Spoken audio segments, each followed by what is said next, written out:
अस्सलाम वालेकुम viewers, I am मास ख्वाजा और आज मैं आपके सामने एक और केस स्टडी प्रेजेंट करूंगा। कल हमने बात की थी कि उन सेफ्टी प्रोफेशनल्स, उन दोस्तों को हमने उनके मतलब बात की थी जो शटडाउन्स लगाते हैं और डिग्री के बजाय जो है शॉर्ट कोर्सेज को प्रेफरेंस देते हैं। उनके साथ फिर करियर स्विचिंग में या करियर ग्रोथ में क्या हर्डल्स, क्या मुश्किलात आती हैं, 10-15 साल बाद उनको कौन कौन सी प्रॉब्लम फेस करनी पड़ती हैं। आज हम बात करें कि जब industry to industry safety practitioner switch करते हैं तो उनको क्या प्रॉब्लम्स आती हैं। तो दो केस स्टडीज हम बना लेते हैं। First case study is process industry versus construction industry. आपको याद होगा चंद साल पहले, तकरीबन 5-6 साल पहले या 7 साल पहले कंस्ट्रक्शन का बहुत ज़्यादा बूम आया पाकिस्तान में। डैम्स की कंस्ट्रक्शन स्टार्ट हुई, नॉर्दर्न एरिया में बराजेज, हाइड्रो पावर, इस तरह के कनाल्स के ऊपर बराज वो कहते हैं छोटे जो थे वाटर हाइड्रो पावर प्लांट्स बनने लग गए कनाल के ऊपर, जिसमें एक हेड मराला के पास था, एक पाक पतन में था। डिफरेंट गवर्नमेंट्स ने डिफरेंट अपने तौर पे ना ये स्टेप्स लिए। सो इन कंस्ट्रक्शन प्रोजेक्ट्स के ऊपर जो सैलरीज थी, पे स्केल्स थे, वो काफ़ी हाई थी comparative to those personal working in process industry. Process industry से मुराद सीमेंट है, FMCG है, टेक्सटाइल है, केमिकल है, ये सारी प्रोसेस इंडस्ट्री ज़्यादा थी। तो कंस्ट्रक्शन इंडस्ट्रीज़ में सैलरीज प्रोसेस इंडस्ट्री की निस्बत काफ़ी ज़्यादा थी। साल के तौर पे अगर सेफ्टी इंजीनियर प्रोसेस इंडस्ट्री के अंदर ले रहा है 50-60 हज़ार रुपये, तो वही प्रोसेस इंजीनियर जो है कंस्ट्रक्शन के अंदर 80-90 हज़ार या 1 लाख तक जा रहा था। और अगर सेफ्टी मैनेजर कंस्ट्रक्शन इंडस्ट्री का ले रहा है 2.5 लाख या 2.25 लाख, तो वो प्रोसेस के अंदर ले रहा था 1.25 लाख 1.5 लाख, इतना ज़्यादा डिफरेंस आ रहा था। तो हमारे भी कुछ दोस्तों ने कंस्ट्रक्शन में से अपना करियर स्टार्ट किया और माशाल्लाह बहुत अच्छी सैलरीज पे गए। लेकिन after few years they realized कि कंस्ट्रक्शन के सारे प्रोजेक्ट्स हैं नॉर्दर्न एरियाज में, पहाड़ों की चोटियों पे, जहाँ पे एक्सट्रीम वेदर कंडीशंस होती हैं इन विंटर्स। तो after few years working those conditions they realized कि यार they are very much far away from their native land, native city, और वहाँ पे जाके बिल्कुल ही वो एक क्या लेके दुनिया से दूर हो गए हैं और उनकी पर्सनल डेवलपमेंट एंड ग्रोथ जो है वो रुक चुकी है। और उनको फैमिली की कुछ प्रॉब्लम्स फेस करने पड़े। फैमिली उनकी लाहौर में है, फैसलाबाद में है, सियालकोट में है, और खुद वो बैठे हैं जनाब गिलगित के पास या फिर मुजफ्फराबाद के पास बैठे हैं या किसी और रिमोट एरिया में बैठे हैं। तो एक ट्रैवलिंग जो है, ट्रैवलिंग इटसेल्फ एक हैज़र्ड होता है, बड़ा क्रिटिकल रिस्क की टाइप ऑफ हैज़र्ड है। तो वो सारी चीज़ें उन्होंने रियलाइज़ की after working there for 3-4 years.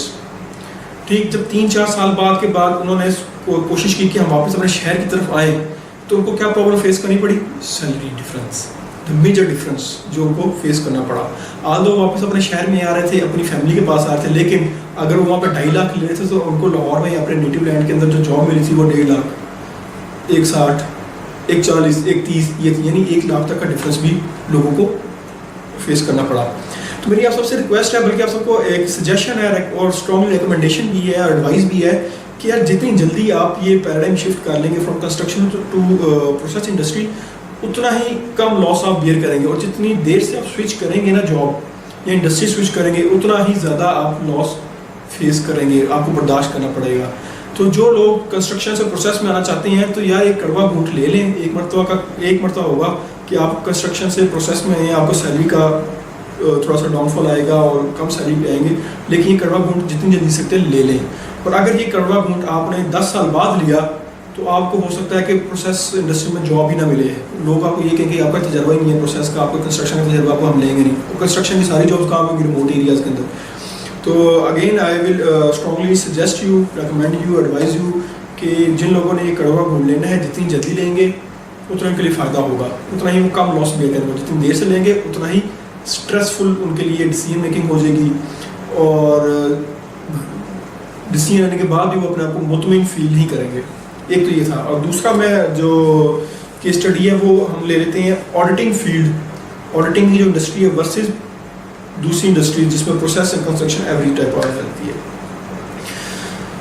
Auditors की ना एक शेल्फ लाइफ होती है, ठीक है। उस शेल्फ लाइफ के बाद ना पर्सन जो ऑडिटर्स होते हैं उनकी पर्सनल फिजिकल हेल्थ भी डिटीरियोरेट होने लग जाती है। जब वो पर्सनल फिजिकल हेल्थ जो डिटीरियोरेट होती है, तो डेफिनेटली उनकी वर्क एफिशिएंसी भी अफेक्ट होने लग जाती है। और ये शेल्फ लाइफ जो है ना 40s के अंदर आके ना ख़त्म हो जाती है। तो जो लोग बड़े खुश हैं कि यार वो ऑडिटर बन गए हैं और अगले 20 साल तक ऑडिटर ही रहेंगे और बड़े मुतमईन तरीके से कमा रहे हैं, जब आप एक प्रोलॉन्ग्ड एक पोजीशन को ऑक्यूपाई करके रखते हैं ना काफ़ी लंबे अरसे तक, एक ही فریم آف مائنڈ سے ورکنگ کرنے لگتے ہیں تو پھر آپ کا نا ایک اٹھنے بیٹھنے کا, کام کرنے کا ایک خاص نارم, پرسنل نارم ڈیولپ ہو جاتا ہے. پرسنلی آپ کا ایک انٹرنلی ایک کلچر ڈیولپ ہو جاتا ہے جس کو آپ ون مین کلچر کہہ لیں, وہ ہو جاتا ہے. پھر آپ اس سے ڈیویٹ نہیں کر سکتے. جب آڈیٹرز 20 سال کی آڈیٹنگ کے بعد کمپنی چھوڑ کے کسی انڈسٹری میں آتی ہیں, سوئچ کرتی ہیں, پروسیس میں جائیں, کنسٹرکشن میں جائیں, تو ان کو سب سے زیادہ فیس ہی کرنا پڑتا ہے تو سیلری ڈفرینس اگین, اور دوسرا وہاں پہ ان کا اسٹائل جو ہوتا ہے آبزروینٹ کے ٹائپ کا ہوتا ہے, اتھارٹیٹیو ہوتا ہے, سارے ان کی ملی بھگت آؤ بھگت کر رہے ہوتے ہیں, آڈیٹر آئے اس کی خدمت کریں, یہ کریں, فلاں کریں, ان کو کھانا کھلائیں. لیکن جب پروسیس میں جاتے ہیں یا پھر کسی اور انڈسٹری میں جاتے ہیں تو آپ امپلیمنٹر ہو جاتے ہیں, پریکٹیشنر ہو جاتے ہیں. ٹھیک ہے, پھر آپ کا کام جو ہوتا ہے وہ آڈیٹنگ یا آبزرویشن والا نہیں ہوتا, وہ آپ کا کام ہوتا ہے امپلیمنٹ کرنا. جو آپ لوگوں کے بے شک خامیاں نکالتے تھے, اب وہ خامیاں جو ہیں اب آپ کے اندر بھی نکالی جائیں گی. پھر وہ ان چیزوں کو ایکسیپٹ نہیں کرتے. نتیجہ کیا ہوتا ہے, اگین اسٹریس. ان کی جاب جو ہوتی ہے وہ اسٹریسفل ہو جاتی ہے, پھر وہ ریپڈ سوئچنگ کی طرف آ جاتے ہیں. تو جو لوگ میری بات یاد رکھیں گے, جو لوگ ابھی سے ٹرینر بن چکے ہیں اپنی ینگ ایج کے اندر, اور آڈیٹر بن چکے ہیں, کنسلٹنٹ بن چکے ہیں, اور وہ اگر ان کو سوئچ کرنی پڑتی ہے some how towards process industry آنا پڑتا ہے, تو ان کو ایک بہت ہی بڑا مگ نہیں مگا, ٹھیک ہے, گڑوی پوری کڑوے گھونٹ کی 3 بڑی گڑوی کر کے. تو جتنی جلدی آپ یہ اپنی انڈسٹری سوئچ کریں گے نا, اتنا ہی کم کڑوا گھونٹا, اتنا ہی چھوٹا گلاس آپ پیئیں گھونٹ کا. ادروائز سیلری ڈفرینس بھی آ جائے گا, آپ کی پرسنل جاب نیچر ڈفرینس آ جائے گا, پھر پورے کا پورا پیراڈائم شفٹ ہو جائے گا. یہاں پہ آپ صرف جا کے آبزرو کرتے تھے, اس کی رپورٹ رائٹنگ کرتے تھے, وہاں جا کے آپ کو امپلیمنٹ بھی کرنا ہے, آڈٹ بھی کرانا ہے, آڈیٹر بھی بننا ہے, انٹرنل ٹریننگز بھی کرنی ہے, انٹرنل آڈیٹر بننا, بڑے زیادہ کام ہو جاتے ہیں.